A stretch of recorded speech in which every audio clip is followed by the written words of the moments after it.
Today we're back with Unintended Consequences, episode 26, for June 9th, 2026. Every story we cover starts with someone who had a reasonable plan.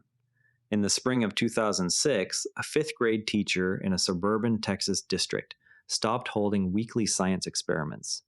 She replaced them with daily drills on released items from the state math and reading tests. The change was not her choice. Under the rules of the 2001 No Child Left Behind Act, her school's continued receipt of federal Title I money now depended on the percentage of students who reached proficient on those specific exams. This policy had been written to guarantee that no child would be overlooked. Instead, it produced classrooms where entire subjects and most non-tested skills quietly disappeared from the schedule. The legislation that became No Child Left Behind was shaped by a bipartisan coalition that included President George W. Bush, Representative John Boehner, and Senator Edward Kennedy. Its central goal was to close long-standing achievement gaps between low-income students, students of color, and their more advantaged peers. Earlier federal efforts, such as the 1965 Elementary and Secondary Education Act, had distributed money with few requirements to show results. By the late 1990s, state-level experiments with standards and testing in Texas and North Carolina appeared to raise scores for previously low-performing groups. Policymakers therefore concluded that attaching clear numeric targets and consequences to federal dollars would finally force schools to focus on the children they had historically neglected. Congress passed the bill in December 2001, and President Bush signed it into law on January 8, 2002. Every state had to administer annual reading and mathematics tests in grades 3 through 8, and once in high school. Then schools had to report results by race, income, disability status, and English learner designation. Schools that failed to make adequate yearly progress for 2 consecutive years faced a sequence of interventions, culminating in possible staff replacement or conversion to a charter school. Early data from 2003 and 2004 showed rising percentages of students reaching proficient levels in several states. Supporters cited that rise as evidence that the new pressure was working. A smaller number of analysts noted that schools were already shifting instructional time away from social studies, science, and the arts to protect their math and reading scores. Because the law measured only reading and mathematics proficiency, many districts reallocated minutes in the school day from every other subject. A 2007 survey by the Center on Education Policy found that 62% of districts had increased time for tested subjects, while 44% had cut time for social studies, science, art, or music. Teachers reported spending weeks each spring on test preparation packets rather than on writing projects or laboratory work. In some states, the pressure produced outright cheating.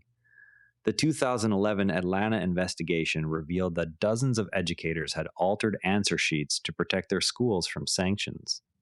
The single metric of percent proficient also encouraged schools to focus resources on students just below the passing line. Those already certain to pass or those far below it received less attention. Over time, the narrowed curriculum became self-reinforcing. New teachers entered the profession having experienced little else themselves. Parents and community members noticed the loss of field trips, recess, and elective classes. Yet the federal funding rules gave local leaders little room to restore what had been removed. By 2011, both parties in Congress acknowledged that the adequate yearly progress rules were unworkable for nearly all schools. The Obama administration began granting waivers that relaxed some requirements. In December 2015, President Obama signed the Every Student Succeeds Act. That law returned most decisions about goals, interventions, and accountability systems to the states. The new law retained annual testing but eliminated the rigid federal timeline of sanctions. Some states quickly restored requirements for social studies and science testing. Others kept the narrowed focus on reading and mathematics. 10 years later, most districts still administer more standardized tests than they did before 2002. Debates continue over how much instructional time should be protected for subjects that do not carry federal consequences. When a single quantitative target carries large financial or career stakes, Organizations will optimize for that target even when doing so undermines the broader mission. Multiple overlapping goals require multiple measures. Otherwise, the easiest metric crowds out everything else. Before scaling any accountability system, it is worth asking what observable behavior will disappear once people treat the measure as the objective itself. How might current efforts to evaluate schools, hospitals, or public agencies repeat the same narrowing pattern today? That's unintended consequences for today. If this episode gave you something to think about, share it with a friend who'd appreciate the story. Subscribe wherever you listen, and we'll be back tomorrow with another case. And before you go, this show is part of the NARA Network, a family of daily podcasts covering tech, science, markets, and more. If you enjoyed today's episode, give Tesla Shorts Time a listen, your daily deep dive into everything Tesla. You can explore the whole lineup at naranetwork.com. This episode used AI voice synthesis of my voice. Editorial selection and analysis are my own.